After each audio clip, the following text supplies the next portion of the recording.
क्या इसीलिए बीपीसीएल यानी कि भारत पेट्रोलियम कंपनी का निजीकरण किया जा रहा है? इस सवाल का जवाब देने से पहले हम जान लेते हैं कि बीपीसीएल है क्या। ज्यादातर लोग जानते होंगे भारत पेट्रोलियम। हो सकता है आपके घर में भारत गैस का कनेक्शन हो या आप भारत पेट्रोलियम के किसी पेट्रोल पंप से अपने बाइक या गाड़ी में पेट्रोल भरवाते हैं। बीपीसीएल एक बहुत बड़ा कंपनी है। इसके पास लगभग 15,000 पेट्रोल पंप है, 33 मिलियन टन कच्चा तेल रिफाइन करने की क्षमता रखती है और साथ में ये जो रिफाइनिंग कैपेसिटी है ये पूरे देश की रिफाइनिंग क्षमता का 13% है। तो आप सवाल पूछेंगे कि ऐसे कंपनी की निजीकरण करने की जरूरत क्या है? क्या ये बहुत खराब कंपनी है? क्या बहुत ज्यादा लॉस हो रहा है यहां पर? क्या सरकार का पैसा इस पर बर्बाद होता है? जी नहीं, बीपीसीएल ने पिछले 5 सालों में लगभग 35,000 करोड़ का मुनाफा किया है, 19,600 करोड़ का टैक्स सरकार को दिया है और लगभग 9,000 करोड़ का डिविडेंड सरकार को दिया है।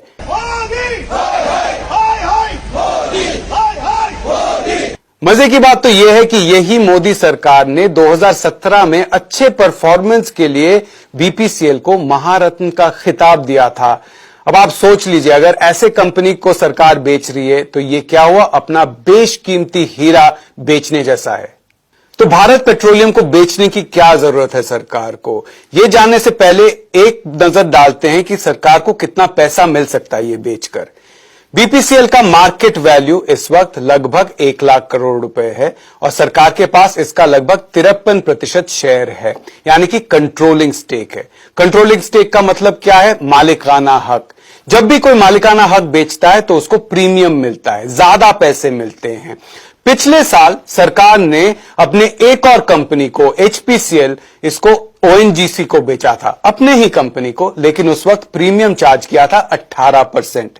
वही प्रीमियम अगर बीपीसीएल बेचकर भी सरकार चार्ज करे तो लगभग 65,000 करोड़ सरकार के हाथ आ सकता है। इस पैसे की जरूरत सरकार को इसलिए है क्योंकि सरकार की आय घट गई है। आप जानते हैं कि जीएसटी से जितना लक्ष्य था उतना पैसा नहीं आ रहा है। साथ में दिवाली से पहले ही कॉर्पोरेट सेक्टर का टैक्स घटाकर सरकार ने निजी क्षेत्र को 1,45,000 करोड़ का तोहफा दे दिया है। तो कॉर्पोरेट को तोहफा और इसकी भरपाई कौन करेंगे? सरकारी कंपनी में काम करने वाले कर्मचारी। बीपीसीएल के जो कर्मचारी 7-8 साल से लगातार अच्छा परफॉर्म कर रहे हैं उनको निजी क्षेत्र के हवाले किया जाएगा।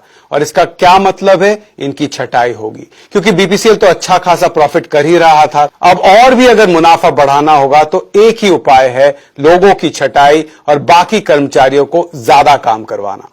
सरकारी पेट्रोल डीजल कंपनी के निजीकरण से एक और बहुत बड़ा खतरा है और वो ये है क्योंकि पेट्रोल डीजल हमारे अर्थव्यवस्था के लिए जरूरी है, हमारे राष्ट्रीय सुरक्षा के लिए जरूरी है।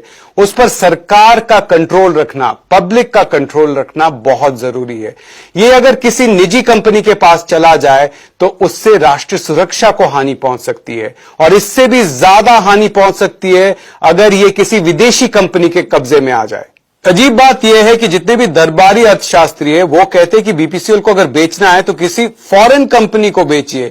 उनको कोई डर नहीं है कि देश की आर्थिक सुरक्षा पर हमला हो सकता है, बल्कि उनको तो यह डर है कि कहीं सरकार इसको इंडियन ऑयल कंपनी को ना बेच दे। इंडियन ऑयल कंपनी यानी कि आईओसी, जो कि एक और सरकारी ही कंपनी है। तो आप अखबार में देखेंगे कितने सारे आर्टिकल आ चुके होंगे जिसमें कहा जा रहा है कि आईओसी को मत बेचिए। अगर इंडियन ऑयल को बेच दिया तो बहुत बड़ा एक कंपनी हो जाएगा और इससे निजी क्षेत्र को हानि पहुंचेगी। तो पूरा जो ये निजीकरण की बात है ये सिर्फ कॉर्पोरेट के फायदे के लिए है, ये आम जनता के फायदे के लिए नहीं है, ना ही सरकार के फायदे के लिए है। भारत पेट्रोलियम को बेचकर सरकार के पास 60-70 हजार करोड़ आएंगे। पिछले 5 साल में सरकार ने बीपीसीएल से सिर्फ टैक्स और डिविडेंड के तौर पर लगभग 30,000 करोड़ लिए हैं। तो भारत पेट्रोलियम जैसे हीरे को खोना किसी कोहिनूर को खोने से कम नहीं है।